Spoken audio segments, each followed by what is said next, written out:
ಎಲ್ಲರಿಗೂ ನಮಸ್ಕಾರ ರೀ. ಹ್ಯಾಂಗದಿರಿ? ನಾನು ಶ್ವೇತಾ. ಜಗತ್ನ್ಯಾಗ ನಡೆದಿರೋ ಸುದ್ದಿನ ನಮ್ಮ ಉತ್ತರ ಕರ್ನಾಟಕ ಭಾಷೆದಾಗ ಹೇಳಲಿಕ್ಕೆ ಬಂದೀನಿ. ಮಸ್ತ್ ಚಾ ಕುಡ್ಕೋತ ಖಡಕ್ ಮಿರ್ಚಿ ಮಂಡಕ್ಕಿ ನೋಡ್ರಿ. ನೀ ಹಿಂಗ ನೋಡಬೇಡ ನನ್ನ, ನೀ ಹಿಂಗ ನೋಡಬೇಡ ನನ್ನ, ನೀ ಹಿಂಗ ನೋಡಿದರೆ ನನ್ನ ತಿರುಗಿ ಜೈಲಿಗೆ ಕಳಿಸದೆ ಬಿಡೋದಿಲ್ಲ ನಿನ್ನ. ಎಂಥ ಕಾಲ ಬಂತು ನೋಡ್ರಿ. ನಮ್ಮಂಥ ಪತ್ರಕರ್ತರಿಗೆ ಸಿದ್ದರಾಮಯ್ಯನವರು ಭಯಂಕರ ಟೆನ್ಷನ್ ತಂದಿಟ್ಬಿಟ್ಟಾರ. ಅದೇ ದ್ವೇಷ ಭಾಷಣದ ವಿಧೇಯಕ ಅನ್ನೋ ಹೊಸ ಕಾನೂನಂತ. ಅದು ಯಾರು ಐಡಿಯಾ ಕೊಟ್ಟರೋ ಏನೋ ದೇವರಿಗೆ ಗೊತ್ತು. ಏನೂ ಇಲ್ಲಾರ್ದೇನೆ ತಿಂಗಳಿಗೊಂದು ಕೇಸ್ ಜಡಿಯೋರು ಇವರು. ಇನ್ನು ಈ ಕಾನೂನು ಬಂದ ಮೇಲೆ ಕೇಳ್ಬೇಕಾ? ಮೀಡಿಯಾಗಳೆಲ್ಲ ಸರ್ಕಾರದ ಕಂಟ್ರೋಲ್ನಾಗ ಅವರು ಹೇಳಿದ್ದಷ್ಟೇ ಸುದ್ದಿ ಮಾಡ್ಕೊಂಡಿರ್ಬೇಕಂತ. ಸಿದ್ದರಾಮಯ್ಯನವರೇ ಯಾಕೆ ನೀವು ಹಿಂಗೆ ಮಾಡಿದ್ರಿ ಅಂದ್ರೆ ಕೇಸ್ ಅಂತ ನೋಡ್ರಿ. ಆದರೂ ಒಂದು ಖುಷಿ ಏನು ಗೊತ್ತಾ? ಈ ಕಾನೂನಿನಿಂದ ಪ್ರಾಬ್ಲಮ್ ಆಗೋದು ನಮ್ಮಂಥ ಪತ್ರಕರ್ತರಿಗಲ್ರಪ್ಪ, ಬಿ ಜೆ ಪಿಯವ್ರಿಗೂ ಅಲ್ಲ, ಕಾಂಗ್ರೆಸ್ನವ್ರಿಗೆ ಜಾಸ್ತಿ ಪ್ರಾಬ್ಲಮ್. ಅಲ್ಲೀಗ ನೀವೇ ಹೇಳ್ರಿ, ಈಗ ಇದ್ರಾಗ ಯಾರ ಧಾರ್ಮಿಕ ಭಾವನೆಗೂ ಧಕ್ಕೆ ಆಗೋ ಹಾಗೆ ಮಾತಾಡಬಾರದು ಅಂತೈತಿ. ಹಾಗಾದ್ರೆ ಸತೀಶ್ ಜಾರಕಿಹೊಳಿಯವರು ಹಿಂದೂ ಪದ ಅಂದ್ರೇ ಅಶ್ಲೀಲ ಅಂದಿದ್ರು, ಅಲ್ಲಿಗೆ ಅವ್ರನ್ನು ಜೈಲಿಗೆ ಹಾಕ್ತಾರ? ಸಿದ್ದರಾಮಯ್ಯನವ್ರು ನೋಡಿದ್ರೆ ಸ್ಟೇಜ್ನಾಗೆ ಪೊಲೀಸ್ ಅಧಿಕಾರಿಗೆ ಹೊಡಿಲಿಕ್ಕೇ ಹೋಗ್ತಾರೆ. ಇದು ವೈಯಕ್ತಿಕವಾಗಿ ದ್ವೇಷ ಅಲ್ಲೇನಿದು? ಇದಕ್ಕೇನು ಕ್ರಮ ಹಂಗಾದ್ರೆ? ಸೊ ಕಾನೂನು ಮಾಡೋದು ದೊಡ್ಡದಲ್ರಿ, ಆಮೇಲೆ ಅದನ್ನು ಪಾಲಿಸೋದೈತೆ ನೋಡ್ರಿ ಅಲ್ಲಿರೋದು ಕೆಲಸ. ಇನ್ನೂ ಒಂದು ಇದಕ್ಕಿಂತ ಮಜಾ ಒಂದೈತಿ. ಶಾಸಕ ಸುನೀಲ್ ಕುಮಾರ್ ಅವರು ಅಷ್ಟೆಲ್ಲ ಹೇಳಿದ್ರು ಸಹಿತ ಪಾಪ ಹೋಮ್ ಮಿನಿಸ್ಟರ್ ಅವರಿಗೆ ಅರ್ಥನೇ ಆಗಿಲ್ಲಂತ.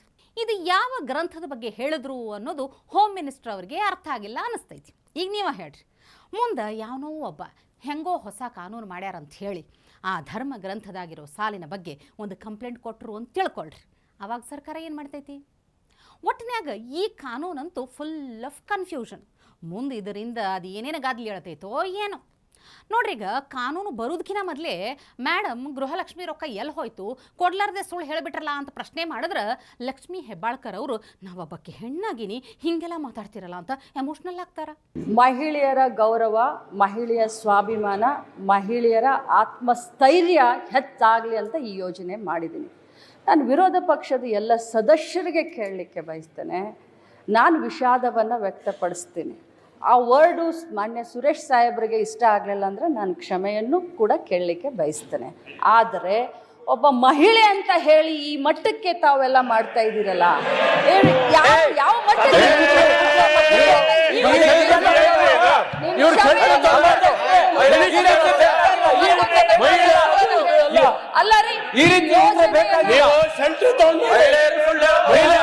ನೋಡ್ರಿ. ಈಗ ಇದೇ ಲಕ್ಷ್ಮೀ ಹೆಬ್ಬಾಳ್ಕರ್ ಅವರು ಮುಂದೊಂದು ದಿನ ನನಗೆ ನೋವಾಯಿತು ಅಂತ ಹೇಳಿ ಕಂಪ್ಲೇಂಟ್ ಕೊಟ್ರೆ ಏನು ಮಾಡೋದು? ಅದು ಬಿಡ್ರಪ್ಪ. ಈಗ ಸೋಷಿಯಲ್ ಸೈನ್ಸ್ ಟೀಚರ್ ಪಾಠ ಮಾಡೋ ಮುಂದೆ ಗೋಡ್ಸೆ ಗಾಂಧೀಜಿಯನ್ನು ಕೊಂದ ಅಂತ ಹೇಳಿದ್ದಕ್ಕೆ ಆ ಮಗು ಹೋಗಿ ಗೋಡ್ಸೆಗೆ ಅವಮಾನ ಮಾಡ್ಯಾರ, ಗೋಡ್ಸೆ ವಿರುದ್ಧ ದ್ವೇಷದ ಪದ ಬಳಕೆ ಮಾಡ್ಯಾರ ಅಂದ್ರೆ ಏನು ಕತೆ ಹೇಳ್ರಿ ನೀವು? ಒಟ್ಟಾಗಿದೆ ಹೆಂಗದಂದ್ರೆ ಅವತ್ತು ತುಘಲಕ್ ರಾಜಧಾನಿ ಚೇಂಜ್ ಮಾಡಿದ ಕತೆ ಇತ್ತಲ್ಲ, ಹಂಗೆ ಆಯ್ತಿದ್ದು. ಮೋಸ್ಟ್ಲಿ ಮ್ಯಾಲಿಂದ ಮಾತೆ ಮತ್ತು ರಾಹುಲ್ ಅವರ ಸೂಚನೆ ಬಂದಿರ್ತೈತಿ, ಕಾನೂನು ತಂದಿರ್ತಾರ, ಅವ್ರಿಗಂತೂ ತಲೆ ಬುಡ ಯಾವುದು ಗೊತ್ತಿರೋದಿಲ್ಲ. ಅದಕ್ಕೆ ಯತ್ನಾಳ್ ಅವರು ಇದೊಂಥರ ಎರಡನೇ ಎಮರ್ಜೆನ್ಸಿ ಅಂತ ಅಂದಿದ್ದು. ಇದು ಎರಡನೇ ಎಮರ್ಜೆನ್ಸಿ ಕರ್ನಾಟಕದಲ್ಲಿ ಪ್ರಾರಂಭ ಆಗಿದೆ. ಒಂದು ಮಹತ್ವವಾದಂಥ ಬಿಲ್ಲು ಇದು. ಒಂದು ವರ್ಗದ ನಾಯಕರನ್ನು ಟಾರ್ಗೆಟ್ ಮಾಡುವಂಥ ಉದ್ದೇಶದಿಂದ ಬಿಲ್ಲು. ಇಲ್ಲಿ ನಾವು ಚರ್ಚೆ ಮಾಡಬೇಕಾಗಿದೆ. ಸಂವಿಧಾನದಾತ್ಮಕವಾಗಿ ಇವತ್ತು ಮಾತಾಡ್ತಾರೆ, ಯಾವಾಗಲೂ ಸಂವಿಧಾನ ಪುಸ್ತಕ ಹಿಡಿದೇ ಪಾರ್ಲಿಮೆಂಟ್ನಲ್ಲಿ ನಾವು ಸಂವಿಧಾನ ಈ ಸರ್ಕಾರ ಇದ್ದರೆ ಸಂವಿಧಾನ ಹೋಗಿ ಮುಗಿಸ್ಬಿಡ್ತಾರೆ ಅಂತೇಳಿ. ಆದರೆ ಇವತ್ತು ನಡೆದಂಥದ್ದು ನೋಡಿಬಿಟ್ರೆ ನಮಗೆ ಚರ್ಚೆಗೂ ಅವಕಾಶ ಕೊಡಿ ಇರಲಾರ್ದೇ ನಮ್ಮದು ಏನೇನು ಭಾವನೆಗಳೇನದಾವ, ಯಾವ ಕಾರಣದಿಂದ ದ್ವೇಷ ಭಾಷಣಗಳು ಪ್ರಾರಂಭ ಆದವು ಅನ್ನೋಂಥ ವಿಚಾರನ ಇಟ್ಕೊಂಡು ದಯವಿಟ್ಟು ತಾವು ತಕ್ಷಣ ವೆಲ್ಲಿಗೆ ಹೋಗೋದು ತಕ್ಷಣ ತಾವು ಬಿಲ್ ಇದನ್ನು ಮಾಡ್ತಾ ಇರೋದು ಇದು ತಮ್ಮ ಒಂದು ಗೌರವಕ್ಕೂ ಚ್ಯುತಿ ಆಗ್ತದೆ. ಯಾಕಂದರೆ ಇದು ಇತಿಹಾಸದಲ್ಲಿ ಉಳಿದೋಗ್ತದೆ. ಈ ರೀತಿ ಇಂಥ ಮಹತ್ವವಾದಂಥ ಒಂದು ಕಾನೂನನ್ನು ತಿದ್ದುಪಡಿಯನ್ನು ತರುವಾಗ ವಿರೋಧ ಪಕ್ಷಗಳನ್ನು ಅವ್ರಿಗೇನು ಚರ್ಚೆಗೆ ನಾವು ತಯಾರಿದ್ದೀವಿ, ಯಾವುದೋ ಒಂದು ಕರಾವಳಿ ಭಾಗದ ಜನರಿಗೆ ಅಪಮಾನ ಮಾಡೋ ರೀತಿಯಲ್ಲಿ ಮಾತನಾಡಿದಾಗ ಸಹಜವಾಗಿ ಅವರಿಗೆ ತಮ್ಮ ಭಾಗದ ಜನರ ಬಗ್ಗೆ ಅಪಮಾನ ಮಾಡಿದ್ರು ಅಂತ ಭಾವನೆ ಬಂದಿದ್ದು ಸಹಜ. ಆವಾಗ ತಾವು ಹಿರಿಯ ಸ್ಥಾನದಲ್ಲಿ ಕೂತವರು ನಮ್ಮ ಎಲ್ಲ ವಿರೋಧ ಪಕ್ಷ ಎಲ್ಲ ಕರೆದು ಎಲ್ಲಿ ತಪ್ಪಾಗಿದೆ ನೋಡಿ ಇದನ್ನು ಇವತ್ತು ಚರ್ಚೆಗೆ ನೀವು ಅವಕಾಶ ಮಾಡಿಕೊಡಿ. ಇವತ್ತು ನಿಮ್ಮ ಸಂಪೂರ್ಣ ಕಾಂಗ್ರೆಸ್ನವ್ರಿಗೆ ಬಹುಮತ ಇದೆ, ಪಾಸ್ ಆಗ್ತದೆ. ಮುಂದೆ ಕಾನೂನಾತ್ಮಕ ಏನು ಹೋರಾಟ ಮಾಡಬೇಕು, ನಾವು ಸುಪ್ರೀಂ ಕೋರ್ಟ್ನಲ್ಲಿ ಏನು ಪ್ರಶ್ನೆ ಮಾಡಬೇಕು ಎಲ್ಲ ನಾವು ಮಾಡ್ತೀವಿ. ನಾವು ಇಷ್ಟಕ್ಕೆ ಇಲ್ಲಿಗೆ ಸೀಮಿತ ಆಗೋದಿಲ್ಲ. ಬದ್ಧವಾಗಿ ಇವತ್ತು ಸಂವಿಧಾನಬದ್ಧವಾಗಿರುವಂತ ನಮ್ಮ ವಾಕ್ ಸ್ವಾತಂತ್ರ್ಯವನ್ನ ಇವತ್ತು ಕಸುವಂತ ಕೆಲಸ ಇದು 2ನೇ ಎಮರ್ಜೆನ್ಸಿ ಕರ್ನಾಟಕದಲ್ಲಿ ಪ್ರಾರಂಭ ಆಗಿದೆ. ಅದಕ್ಕೆ ನಾವು ಹೇಳ್ತೀವಿ, ತಮಗೆ ವಿನಂತಿ ಮಾಡ್ಕೋತೀವಿ, ಚರ್ಚೆಗೆ ಅವಕಾಶ ಕೊಡಿ. ಚರ್ಚೆ ಆದ ಮೇಲೆ ಅವರು ಮೆಜಾರಿಟಿ ಇದೆ ಆಗ್ತದೆ, ಅದಕ್ಕೇನು ತೊಂದರೆ ಇಲ್ಲ. ದಯವಿಟ್ಟು ಸನ್ಮಾನ್ಯ ಸಭಾಧ್ಯಕ್ಷೆ, ಇಷ್ಟು ಧೈರ್ಯವಾಗಿ ಸತ್ಯ ಮಾತಾಡೋ ಇವ್ರನ್ನೂ ಬಿಟ್ಟಿಲ್ರಿಪ್ಪ. ಇವ್ರ ಮೇಲೂ 79 ಕೇಸ್ ಜಡ್ದಾರಂತ. ಆದ್ರೂ ಸ್ಪೆಷಲ್ ವಕೀಲರನ್ನ ಇಟ್ಟು ವಿಚಾರಣೆ ಎದುರಿಸ್ಲಿಕ್ಕತ್ತಾರ. ಇವತ್ತು ವಿರೋಧ ಪಕ್ಷದ ಶಾಸಕರನ್ನ ಟಾರ್ಗೆಟ್ ಮಾಡಿದ್ರೆ ಪ್ರಮೋಷನ್, ಒಳ್ಳೆ ಪೋಸ್ಟಿಂಗ್. ಈಗ ನನ್ನ ಮೇಲೆ 79 ಕೇಸ್ ಹಾಕಿದ್ದಾರೆ ಪೊಲೀಸರು, ಸ್ವಯಂ ಪ್ರೇರಿತ. ಅವ್ರು ಯಾರು ಕಂಪ್ಲೇಂಟ್ ಕೊಟ್ಟಿಲ್ಲ, ಏನೂ ಇಲ್ಲ ಅಧ್ಯಕ್ಷರೇ. ಇವರು ಸ್ವಯಂ ಪ್ರೇರಿತ ಕೇಸ್ ದಾಖಲೆ ಮಾಡೋದು. ಮತ್ತು ಪ್ರೆಷರ್ ನನ್ನ ಸಲುವಾಗಿನ ಸ್ಪೆಷಲ್ ವಕೀಲ್ ನೇಮಿಸಿದ್ದಾರೆ.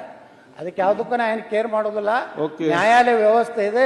ಒಟ್ನಾಗ ಮಾಡಬೇಕಾಗಿರೋದನ್ನೆಲ್ಲ ಬಿಟ್ಟು ಇಂಥ ಕೆಲಸ ಬಹಳ ಚಂದ ಮಾಡ್ತಾರಂತ ತಿಳ್ಕೊಟ್ ನೀವು. ಅಲ್ಲಿ ನೋಡಿದ್ರೆ ಬ್ರಿಮ್ಸ್ ದವಾಖಾನೆಗ ಅವ್ಯವಸ್ಥೆ ಆಗೈತಂತ. ಅದ್ರ ಬಗ್ಗೆ ಒಂದು ಸ್ವಲ್ಪನೂ ಲಕ್ಷ್ಯ ಇಲ್ಲ. ಪತ್ರಕರ್ತೆ ಮತ್ತು ನನ್ನ ಗೆಳತಿ ರಾಧಾ ಹಿರೇಗೌಡರವರು ಉಗಿಲಿಕತ್ತಿದ್ರು, ಏನು ತಲೆನೇ ಕೆಡಿಸ್ಕೊಳಕತ್ತಿಲ್ಲ. ಹಿಡೀರಿ ಇವತ್ತು ಬಿಜೆಪಿ ಅವರು ಈಶ್ವರ್ ಖಂಡ್ರೆ ಅವ್ರನ್ನ, ಚರಣ್ ಪ್ರಕಾಶ್ ಪಾಟೀಲ್ ಅವ್ರನ್ನ ಬ್ರಿಮ್ಸ್ ಆಸ್ಪತ್ರೆಯಲ್ಲಿ ಏನಾಗಿದೆ ಅದನ್ನ ಹೆಣ್ಮಗಳು ಹೇಳ್ತು ಸಂಡಾಸ್ ನೀರು ಬರುತ್ತೆ ಅಂತ ಪಕ್ಕ ಉತ್ತರ ಕರ್ನಾಟಕ ಭಾಷೆಯಲ್ಲಿ. ಎಷ್ಟು ಅಸಹ್ಯ ರೀ. ಬಾಣ್ತಿಯರ್ ಇರೋದು, ನವಜಾತ ಶಿಶುಗಳು, ಎಮರ್ಜೆನ್ಸಿ ಪೇಷಂಟ್ ಇರೋ ವಾರ್ಡ್ಗೆ ನೀರು ನುಗ್ಗುತ್ತಾ ಇದೆ ಅಂತಂದ್ರೆ ಏನು ವೈದ್ಯಕೀಯ ಸೌಲಭ್ಯದ ಬಗ್ಗೆ ತಾವು ಮಾತಾಡ್ತೀವಿ? ಯಾವ ಉತ್ತರ ಕರ್ನಾಟಕದ ಸಮಸ್ಯೆಗಳಿಗೆ ಪರಿಹಾರದ ಬಗ್ಗೆ ದೊಡ್ಡದಾಗಿ ಸ್ಟೈಲ್ ಮಾಡ್ಕೊಂಡು ಅಲ್ಲಿ ಬೆಳಗಾವಿಯಲ್ಲಿ ಅಧಿವೇಶನ ಅಂತೇಳಿ 10-15 ದಿನ ಜಾಲಿ ಟ್ರಿಪ್ ಮಾಡ್ಕೊಂಡು ಬರ್ತಿರಲ್ಲ. ಇಂಥ ಸಮಸ್ಯೆಗಳು ತಮ್ಮ ಕಣ್ಣಿಗೆ ಕಾಣಲ್ಲ. ರಾಜೀನಾಮೆ ಕೊಡ್ರಿ ನೀವು. ಜಿಲ್ಲಾ ಉಸ್ತುವಾರಿ ಸಚಿವರು ಮತ್ತು ವೈದ್ಯಕೀಯ ಶಿಕ್ಷಣ ಸಚಿವರು. ಒಂದು ಜಿಲ್ಲಾ ಆಸ್ಪತ್ರೆಯಲ್ಲಿ ಇಂತಹ ಪರಿಸ್ಥಿತಿ ಇದೆ, ಅದನ್ನು ಸುಧಾರಿಸಕ್ ತಮ್ಗೆ ಯೋಗ್ಯತೆ ಇಲ್ಲ. ತಮ್ಗೆ ಮಾಡ್ಲಿಕ್ಕೆ ಬೇಕಾದಷ್ಟು ಕೆಲಸ ಐತ್ರಿ, ಆದ್ರೆ ರೊಕ್ಕ ಬೇಕಲ್ಲ. ಕರ್ನಾಟಕದ ಪರಿಸ್ಥಿತಿ ಹೆಂಗೈತಿ ಅನ್ಲಿಕ್ಕೆ ಸ್ವತಃ ನ್ಯಾಯಾಧೀಶರಿಗೂ ಗೊತ್ತಾಗೈತಿ. So in government there are 2,76,386 posts, vacant posts are there, my lord. Last 5 to 6 years there is no recruitment in Karnataka. ಸಂಬಳ ಕೊಡಕ್ ದುಡ್ಡಿಲ್ಲ ಇರೋರಿಗೆ. ಅಲ್ಲ, government doesn't have money to pay salary to the existing people. I am getting petitions every day. Correct ಆಗಿ ಹೇಳಾರ ಬಿಡ್ರಿ. ಇರೋ ಸರ್ಕಾರಿ ನೌಕರರಿಗೆ ಸರಿಯಾಗಿ ಪಗಾರ ಕೊಡಕತ್ತಿಲ್ಲ ಅಂತಾದ್ರಾಗ ಹೊಸಬ್ರನ್ನ ತಗೊಂಡು ಏನು ಮಾಡ್ತಾರೆ ಹೇಳ್ರಿ? ಸರ್ಕಾರಕ್ಕೆ ಅದು ಯಾವುದ್ರ ಬಗ್ಗೆ ಚಿಂತೆ ಇಲ್ರಿ, ಅವ್ರಿಗೆ ಅವ್ರದೇ ಚಿಂತೆನೇ ದೊಡ್ಡದಾಗ್ಯಾವ. ಒಟ್ನ್ಯಾಗ ನಮ್ಮ ವಿರುದ್ಧ ಮಾತಾಡೋರನ್ನು ತಡಿಬೇಕು, ಅಷ್ಟೇ ಅವ್ರದ್ದು ದೊಡ್ಡ ಚಿಂತೆ. ಈ ಖರೆ ಸದನ ಅಂದ್ರೆ ಹೆಂಗಿರ್ಬೇಕು ಹೇಳ್ರಿ? ವಿರೋಧ ಪಕ್ಷಗಳು ಸಮಸ್ಯೆ ಹೇಳಿದಾಗ ಅಲ್ಲೇ ಅದಕ್ಕೆ ಪರಿಹಾರ ಕೊಟ್ಬಿಡ್ಬೇಕು. ನಿತಿನ್ ಗಡ್ಕರಿ ಅವರು ಪ್ರಿಯಾಂಕಾ ಗಾಂಧಿ ಕ್ಷೇತ್ರದ ಸಮಸ್ಯೆಗೆ ಇನ್ಸ್ಟೆಂಟಾಗಿ ಸ್ಪಂದಿಸಿದ್ರಲ್ಲ, ಹಂಗೆ ನೋಡ್ರಿ. ಪ್ರಿಯಾಂಕಾ ವಾದ್ರಾ ಗಾಂಧಿ ಸದನದಾಗ ಹೇಳ್ತಾರೆ, ನಾನು ಟ್ರಾನ್ಸ್ಪೋರ್ಟ್ ಮಿನಿಸ್ಟರ್ ನಿತಿನ್ ಗಡ್ಕರಿ ಅವ್ರನ್ನ ಮೀಟ್ ಮಾಡ್ಲಿಕ್ಕೆ ಅಂತ ಹೇಳಿ ಜೂನಿಂದ ಟ್ರೈ ಮಾಡ್ಲಿಕ್ಕತ್ತೀನಿ, ಸಿಗಾಕತ್ತಿಲ್ಲ ಅಂತಾರೆ. ಆವಾಗ ನಿತಿನ್ ಗಡ್ಕರಿ ಅವರು ಪಟ್ ಅಂತ ಹೇಳ್ತಾರೆ, ಕಲಾಪ ಆದಮೇಲೆ ನನ್ನ ಕಚೇರಿಗೆ ಬರ್ರಿ ಅಂತಾರೆ. ಆಮೇಲೆ ಪ್ರಿಯಾಂಕಾ ಕಚೇರಿಗೆ ಹೋಗ್ತಾರೆ, ಅವ್ರು ಕೇಳ್ದಂಗೆ ಅಭಿವೃದ್ಧಿ ಕೆಲಸಕ್ಕೆ ಸಹಿ ಮಾಡಿ ಕೊಟ್ಬಿಡ್ತಾರೆ. May I also request you to grant me an appointment? I've been asking since June to talk about my constituency, sir. Madam, आज क्वेश्चन आवर के बाद आप आ जाइए, कभी भी आइए, मेरा दरवाजा हर समय खुला रहता है, अपॉइंटमेंट लेने की भी जरूरत नहीं होती. Sir, this is regarding the highway between Chandigarh and Simla, which has very similar issues as the honourable member raised, except that in many places it seems like the retaining wall is so low that those are the very places where the landslide is taking place. So may I request you to please look into the matter? And may I also request you to grant me an appointment? I've been asking since June to talk about my constituency, sir. Madam, आज question our के बाद आप आ जाइए, कभी भी आइए, मेरा दरवाजा हर समय खुला रहता है, अपॉइंटमेंट लेने की भी जरूरत नहीं होती, आप भी आइए. ये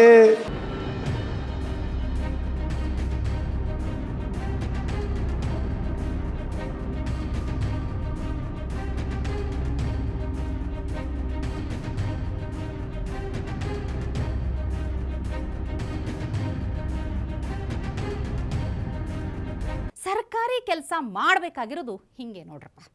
ಅದಕ್ಕೆ ಇವತ್ತು ಮೋದಿಜಿ ವಿದೇಶಕ್ಕೆ ಹೋದರೂ ಸಹಿತ ಅಲ್ಲಿನ ಸರ್ವಶ್ರೇಷ್ಠ ಗೌರವ ಕೊಡ್ಲಿಕ್ಕತ್ತಾರ. ಮೋದಿ ಮೋದಿ ಅಂತ ಮಂದಿ ಘೋಷಣೆ ಕೂಗ್ಲಿಕ್ಕತ್ತಾರ.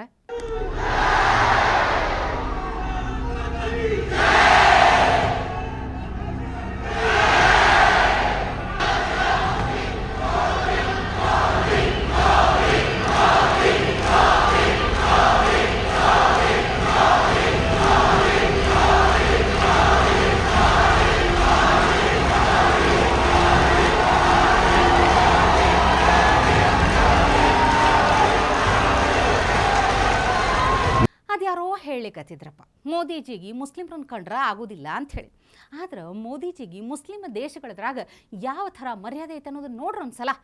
ಹೇಳಬೇಕು ಅನ್ನಿಸ್ತು, ಹೇಳಿದೆ. ಉಳಿದದ್ದು ನಿಮಗೆ ಬಿಟ್ಟಿದ್ರಪ್ಪ. ಇವತ್ತಿಗೆ ಸುದ್ದಿ ಸಾಕಲ್ಲ, ನಾಳೆ ಇಂಥವೇ ಮತ್ತೊಂದಷ್ಟು ಸುದ್ದಿ ತರ್ತೀನಿ. ಚಹಾ ಇಟ್ಕೊಂಡು ಮಿರ್ಚಿ ಮಂಡಕ್ಕಿ ನೋಡ್ಲಿಕ್ಕೆ ಕಾಯ್ಕೊಂಡಿರ್ರಿ. ಟಿವಿ ವಿಕ್ರಮ, ದೇಶ ನಿಮ್ಮ ಕೈಯಲ್ಲಿ. ಈ ಕಾರ್ಯಕ್ರಮ ನಿಮಗೆ ಇಷ್ಟ ಆಗಿದ್ದಲ್ಲಿ ಲೈಕ್, ಶೇರ್ ಹಾಗೂ ಕಮೆಂಟ್ ಮಾಡಿ.